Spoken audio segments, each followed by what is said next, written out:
பார்த்துருந்தார். நான் ஏற்கனவே நம்ம 2 வருஷம் வந்து 2 எலெக்ஷனை தவற விட்டுட்டோம். யாரை தவற விட்டு ஞாபகம் இருக்குங்களா? கொடுக்கலாம். இதே பாலகிருஷ்ணா ரெட்டினா 2 எலெக்ஷன் நம்ம தவற விட்டுட்டோம். அதுக்கு இந்த முறை வாய்ப்பு கொடுத்து அனைத்து இந்திய அண்ணா திராவிட முன்னேற்ற கழகத்தினுடைய முன்னாள் முதலமைச்சருமான நாளைய முதலமைச்சர் எடப்பாடி அவர்களுக்கு இந்த நேரத்தில் மனமார்ந்த நன்றியை சொல்லுவாங்க. அடுத்தபடியாக இந்த அண்ணா பாலகிருஷ்ணா ரெட்டி அவர்கள் இதற்கு முன்பு மினிஸ்டராக இருந்த போது உறுதுணையாக இருந்து இந்த மினிஸ்ட்ரி பொறுப்பெடுப்பது அழக பார்த்த கழகத்தினுடைய துணை பொதுச் செயலர் KPN அவர்களுக்கு மனமார்ந்த நன்றியை தெரிவிக்கிறார். காரணம், அவங்க ஒருத்தரை செலக்ட் பண்ணா டிசைட் பண்ணி தான் செலக்ட் பண்ணுவார் KPN. அவர் சாதாரணமாக செலக்ட் பண்ண மாட்டார். ஏன்னா இந்த தொகுதியில் மீண்டும் பாலகிருஷ்ணா ரெட்டி அவர்கள் சட்டமன்ற உறுப்பினராகி அதே எந்த இடத்துல இருந்தாயோ அதை பெருவாயிட அடுத்த மினிஸ்டர் இந்த பொறுப்பில் வருவார் என்று நாங்கள் அனைவரும் சபதம் ஏற்கணும். ஏன்னா இந்த மாவட்டத்தில் இருந்தும் திமுக எவ்வளவோ புளிமட்டை அவுக்குறான்.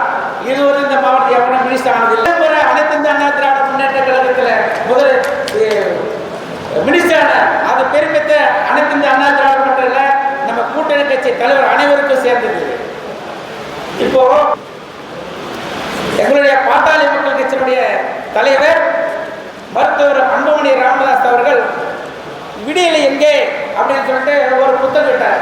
இந்த புத்தகத்தை வெளியிட்டார். இதான் வந்து அனைத்து திராவிடத்தினுடைய ஒட்டுமொத்த குடும்ப கூட்டத்தில் இருக்குது. நீங்க ஏன்னா யாருன்னா இந்த புத்தகம் வாங்கி படிக்கணும்னு நினைச்சீங்கன்னா எங்களுடைய மாவட்ட அலுவலகத்தில் இந்த புக் இருக்குது. இது காசு கிடையாது, இலவசமாக நான் கொடுக்குறேன். யார் வேணா வாங்கி படிக்க. ஏன்னா திராவிடத்தினுடைய ஒட்டுமொத்த துரோகமும் அவங்க இதை நான் வெளிப்படுத்துகிறார். அன்புமணியை வெளிப்படுத்துகிறார். ஒரு சின்ன ஒரே ஒரு தான் பாருங்க. இதற்கு முன்பு 2002 தேர்தல் வாக்குறுதி கொடுத்தது 505 தேர்தல் வாக்கு கொடுத்தாங்க. அதுல 66 வாக்குறுதி தான் செஞ்சிருக்காங்க. 66 இழுமுறைகள் இருக்கு. மொத்தமே 373 தான் செஞ்சிருக்கிறாங்க. 373 வாக்குறுதிகள் செய்யல. அப்போ பர்சன்டேஜ் பார்த்தீங்கன்னா வெறும் 12.4% தான் 23 வாக்குறுதி செஞ்சிருக்காங்க. இன்னைக்கு பேப்பர்ல தினமல்ல தினத்தந்திருப்பாங்க ஒரு பக்கமே விளம்பரம். ஏன்னா இப்போ 2-3 மாசத்துக்கு இந்த ஸ்டாலின் விளம்பரம் தான் ஓடிட்டு இருக்குது. ஆட்சி மக்களுக்காக எந்த நடவடிக்கை எடுக்கல. பார்த்தீங்கன்னா அனைத்து கிராமத்திலும் கஞ்சா இருக்குது. அனைத்து கிராமத்திலும் கண்டு சாலை கடை இருக்குது. ஒரு பெண்கள் இன்னைக்கு 10 மணிக்கு மேல சாதாரண நடமாட முடியாது. காரணம் இந்த திருட்டு திராவிட திமுக ஆட்சி. இதுக்கு துணை போகும் காவல்துறைக்கு நம்ம எச்சரிக்கையாக சொல்றேன். இது ரொம்ப நாள் இல்லை, இன்னும் ஓட்டிடம் வாங்க இருக்குது. நீங்கள் நேர்மையாக செயல்பட வேண்டும். காவல்துறை கட்சிக்கார திமுக ஒரு தவறு சொன்னா ஒரு கம்ப்ளைண்ட் கொடுத்தா நீங்க கம்ப்ளைண்ட் எடுக்க மாட்டீங்க. இதெல்லாம் கண்டிப்பா நிலை மாறும். 1 மாதம் இருக்கு, மாறும், கண்டிப்பா மாறும். அன்று நீங்க தெரிந்து கொள்வீர்கள். காவல்துறை எப்படி பொதுவானவர்கள் நியாயமாக செயல்பட வேண்டும் என்று இந்த நேரத்தில் அன்போடு கேட்கிறேன். அடுத்து 5 வயசு குழந்தை கூட கற்பழிக்கிறான். பாருங்களேன், ஏன்னா அவங்களுக்கு தொழிலே தெரியாதா? பெண்களுக்கு நியாயமாக நடமாட முடியுதா? 70 வயசு ஒரு அம்மாவை கற்பழிக்கிறான். இப்போ பார்த்தீங்கன்னா இந்த மதுரையில் வந்து விளாத்திக்குளத்தில் வந்து ஒரு பெண்ணை கற்பழிச்சு இன்னுமே அந்த நாய்கள் அரசு தான் இருக்கிறான். ஏன்? ஏன்னா கட்சிக்காரன், அந்த திமுக கட்சிக்காரன். இன்னைக்கு கஞ்சா இருக்கிறவங்க ஒரே வாகனம் ஒசூல் 45 வார்டு இருக்குது. இந்த 45 வார்டையும் கஞ்சா இருக்கிற திமுக காரன் இருக்கிறான். காரணம் போலீஸ் மாமூல் கொடுக்குறான். ஏன் போலீஸ் தெரியாதுங்க? ஒருத்தர் தண்ணி போட்டு எவனோ ஒரு டூலர் வரான், கரெக்டாக குறிப்பிச்சு அடிச்சு நீ தண்ணி போட்டுக்கிற வண்டி நிப்பாட்ட 10,000 கேஸ் சொல்றான். இதை நீ கண்டுபிடிக்கிற காரணத்துல ஒரு கெஞ்சா விற்கிறான், அபின் விற்கிறான், கொகைன் விற்கிறான். இதை உங்களை கண்டுபிடிக்க முடியவே இல்லை. கண்டுபிடிக்க முடியும். ஏன்னா இது ரொம்ப வெளியில்லை. அனைத்து இந்திய அண்ணா திராவிட முன்னேற்ற ஆட்சி அமையும். அப்பா அவர்களுக்கு எல்லாமே இருக்குது. ஏவோ கெஞ்சா வைக்கணும், இவன் பாம்பளம், இவன் கள்ள சேர்க்கணும், எல்லாத்துக்கும் எங்களுடைய கழகத்துடைய பொதுச் செயலாளர், பொது துணை செயலாளர் இவங்க சும்மா விட மாட்டாங்க. அது மட்டும் இல்ல, இங்க மினிஸ்டர் இருப்பாரு. ஒரு சின்ன விஷயம் தான் மினிஸ்டர் உடனடியாக தொடர்பு கொண்டு இதுக்கெல்லாம் நடவடிக்கை எடுப்பாரு.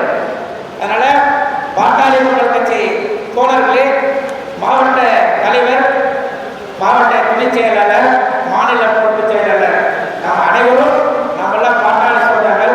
கிட்டத்தட்ட இங்க வன்னிய சமுதாயம் இந்த ஒசூர் சட்டமன்ற தொகுதியில் 38 வன்னிய சமுதாயம் இருக்கிறாங்க. ஏன்னா நீங்க எல்லாருமே ஒரு வீடு விட போய் திமுக செஞ்ச துரோகங்களை செஞ்சு சொல்லி நாம ஓட்டு கேட்டு பாலகிருஷ்ணனை ஓட்டு வாங்கணும்.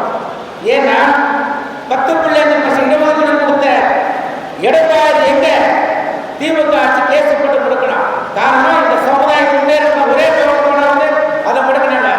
மீண்டும் நமது எடப்பாடி ஆட்சி ஐயாவுடைய ஆட்சி மலர் நடந்துச்சு. திராவிட ஆட்சி மலரும் நாம 10 இல்ல 15% கேட்டு வாங்கலாம். ஏன்னா நம்ம ஆட்சி கண்டிப்பா கொடுப்பாங்க. நம்ம பாட்டாளி சமுதாயங்கள், வன்னிய சமுதாய மக்கள் அனைவருமே வீடு வீடாக சென்று திமுகவுடைய அவலங்களை எடுத்து சொல்லி ஒவ்வொருத்தரும் ஓட்டு கேட்டு ஓட்டு வாங்கி மிகப்பெரிய வித்தியாசமான அவரை ஜெயிச்சு வைக்க வேண்டும் என்று நம்மளுடைய கடமையாக இருக்க வேண்டும். இது பாட்டாளி கட்சி மட்டும் அனைத்து நிர்வாகிகளும், அனைத்து தோழர்கள் கட்சி அனைவருக்குமே இதில் நாம் உறுதுணையாக இருந்து பாராட்ட வேண்டும். அது மெயினாக சொல்லணும், மகளிர் தான் வந்து இந்த விஷயத்தை பேசணும்.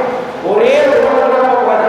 இப்போ ஒரு டெண்டிங் பண்ணி திமுக தரேன், ஏதோ ஓய்வு பிரகாஷ் கொடுக்கல, சத்யா கொடுக்குறாங்க, நாங்களாம் பிஜேபியில் சேர்றோம், அதிமுக சேர்றேன், நான் நீங்களாம் கவலையே பண்ண வேண்டாம், பாலகிருஷ்ணன் ஈஸியாக ஜெயிக்கிறாங்க, அவன் நம்மளை சூழ்ச்சி பண்றது இந்த வார்த்தை சொல்றான். நீங்க அதை நம்பி யாரும் வேலை செய்ய வைக்கக்கூடாது. நாம கடுமையாக உழைக்கணும். திமுக பேச்சு எந்த காலத்தும் கேட்கக்கூடாது. சுமார் 2